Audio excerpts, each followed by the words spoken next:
Hey YouTube, this is Big Johnson 0076. Another project coming at you. I'm going to turn this Remington Model 597 22 long rifle semi-automatic into a Remington 597 Archangel, an advanced rimfire system. You can buy the Archangel kits from Cheaper Than Dirt. I think they have them, and I know ArchangelManufacturing.com has them. You can order them directly from the manufacturer. As you can see, it's like a AR-15 style. We're going to add it to this Remington here.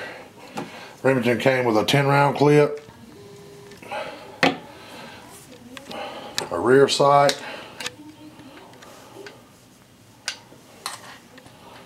that went here, and a front sight that went on it here. I've removed all of them. They had some small holes just to fill these holes in the action, small bolts to fill these holes in the action. I guess that'd be for like a Picatinny rail or something for a scope mount. You can see them there. I done took all that out, and I pretty much got all the bolts out of it. But you got also two bolts here.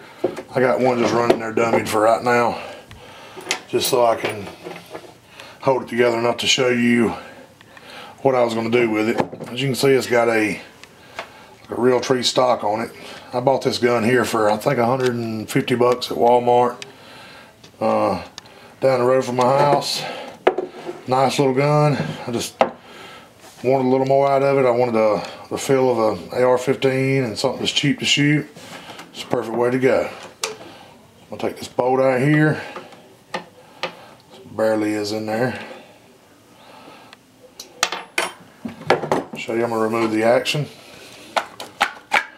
There we go. There's just your barreled action. Set this off to the side. There's your barrel action. Alright, now I ain't going to show me taking the Archangel kit apart. What I'll do is cut away, and then I'll show me actually with the Archangel kit laying on the table next. That way I don't spend a whole lot of time filming with nothing going on. Alright. Okay guys, it's better to go ahead and have your receiver case bolts going through the holes to mount to your receiver, because they're really heck to get in there if you don't. This one not so much. It's pretty easy. It'll run right in on you. But the one that's inside the grip, it's way down in the grip here and you can't see it. It's way down in here. It's really hard to get to it, to put it in. I'll start this one. I'm going to jump to this one down in here. If I can see it. There it is. Start it. Alright, I won't show me screwing them all the way in, but you'll see there's a screw here and screw here that goes into your receiver case and locks your receiver down. Okay guys, now you take the 4 in here, slide it up over the barrel onto the receiver case, and I went ahead and started the bolts again because it's a little easier to get this whole thing together if you got your bolts started in through these plastic holes. And run them down real quick. Kind of want to keep them even as I'm running them down, and I don't want to tighten them yet. Don't want to get them real good and tight until after we put the top rail on. Snug them down a little bit.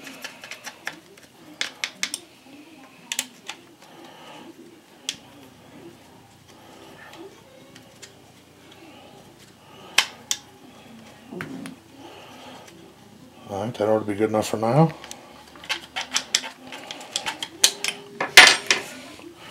Okay, you can see I got the 4 in on the receiver case. Next comes the top rail. Alright guys, this is the top rail. So we got the forearm, fore end on, the receiver case. This is the top rail. This thing is a little aggravating. It's got two large button head bolts here that go in it. But they're not so bad. But where the scope mount for the original rifle was, they sent some real small bolts to go in there. What I'm going to do is, like I said, again, snug these down. I'm not going to tighten them up yet.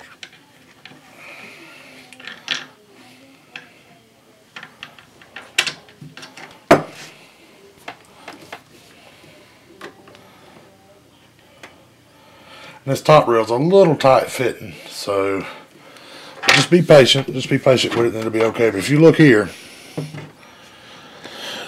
through the Picatinny rail here, you got to drop 3 bolts in. One here, and one here. Through the Picatinny rail, and they bolt to the top of the receiver, the holes I showed you earlier. I'm not going to show me doing this. Just take your time, drop them in slow, and you'll get it. But you just got to take your time. Okay, now we've got the fore end on, the receiver case, the top rail, the 3 bolts for that go through the Picatinny rail here. I went ahead and tightened everything down off camera. Sometimes I've seen on YouTube with some other guys do this on the Ruger 1022. You may have to put the polymer plastic from the kit in the oven to like 160 to 200 degrees to make it malleable enough for the receiver and everything to go in it. It's not the case with this, and it went right in, had no problems with it. But sometimes you may have to do that. And around where you put the clips in, the magazines, you may have to relieve it a little bit with sandpaper, or maybe just knock some edging off of the flashing where it was casted. And but now we're going to put the front sight mount on. Pretty simple. Slide it up on the rifle, and it's going to use the existing hole for the old and the existing screw for the old front sight. It's pretty simple enough.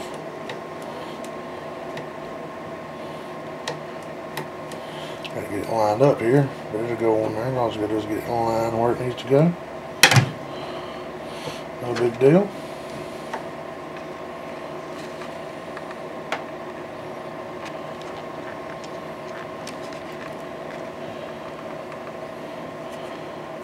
Get this thing put together and find out how you like it, and you might want to put a little Loctite on this front one here, just so you know it's going to be there.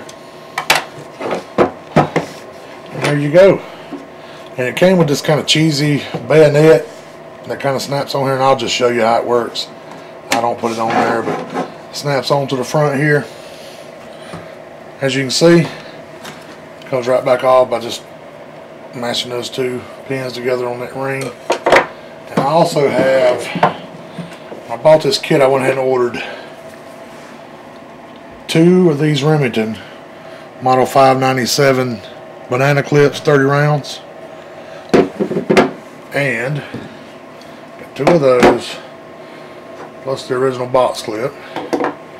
And I bought a BSA red dot scope, 42mm.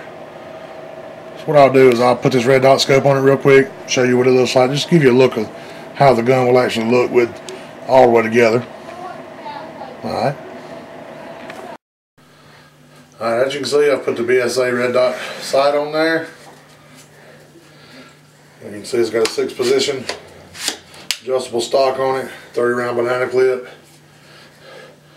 Pretty nice little gun. Started out as a Remington 597. Now it's a Archangel 597. Pretty nice little gun.